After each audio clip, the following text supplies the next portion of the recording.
Street, same story for the Detroit Lions, the Cleveland Browns, and the New York Jets. Guess what? Just one day after the last game of the regular season, all three of those teams' coaches were fired. You don't win, you don't play. Should Wall Street take note? Financial advisor and radio talk show host Gary Kaltbaum says yes. And he joins me now. What is this, Gary? You want to fire everybody who didn't perform and make money for everybody else?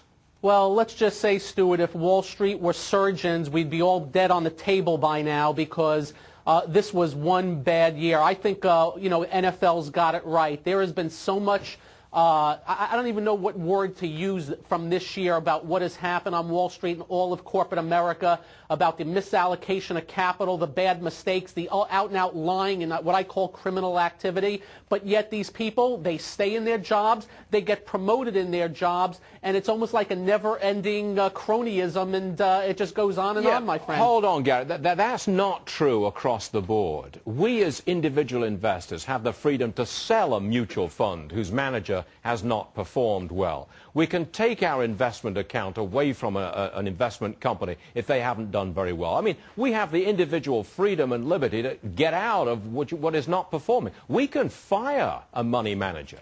Oh, I agree. Look, as investors, we have every right and every opportunity to get out of GM or Citigroup when they are not performing. I'm just talking about from that side of the aisle over there, the fact that these CEOs keep with a job. How the CEO of GM still has a job is beyond me. When I read that as a hedge fund called Tontine Hedge Fund dropped 65%, shuts the doors, and is now opening up a new hedge fund, and people are giving them money, you just have to sit back and wonder just what the heck is going on in this world of Wall Street. But, you know, we've got to get back to the NFL for a second.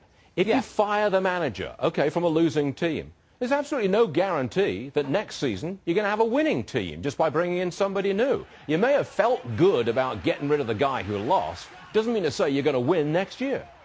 Look, I don't argue that, but you got to go by good track record. And if somebody's down 65, 70% this year, something should be done. And the good news, we all do have choices to get rid of those people. So on the mutual fund side, on the money manager side, go ahead, do what's necessary. Look, I manage money for a living. If I had a bad year this year, everybody has a right to fire me. I had a great year this year, so my business is skyrocketing. On the corporate side, the CEO side, it just seems to me the cronyism that continues to be out there. When I see a Bob Nardelli who literally destroys Home Depot's culture, then gets to take over Chrysler as his penalty, you got me, my friend.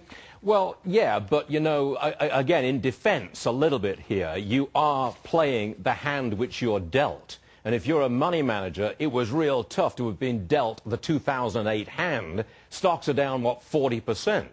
I mean, would you fire anybody who did worse than down 40%? Well, look, all I can tell you is that the accounts that I get in are down much worse. You just had a guest on before, Doug Fabian, that was only down 6%.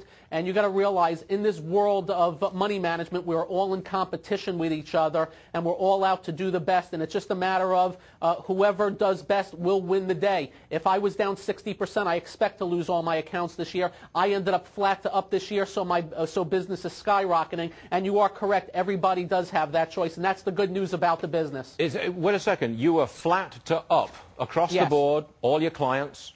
Yes, all my managed accounts look the same, and we're flat to up this year. All right, I've got to ask you, what was your best move of 2008? What was your best call? Get the heck out of the way and go to as much cash as possible throughout the whole year. And we sat there with our feet up, watching ESPN in the morning, Fox Business Network the rest of the day, and we were happy campers. I'm glad you got the Fox Business Network in there. Okay, you got 10 seconds. What's your best call for the early part of 2009? I am worried about January and February only because everybody else says we're going to have a great January and February. And if you listen to all the strategists, supposedly we're going to be up 20% next year. I'm not so sure. I'm still a little bit worried, and I am taking my time, and I'm very patient, my friend. Patience is a virtue, Gary Kaltbaum, and thanks very much for joining and sharing it with us. We appreciate it. Thank you.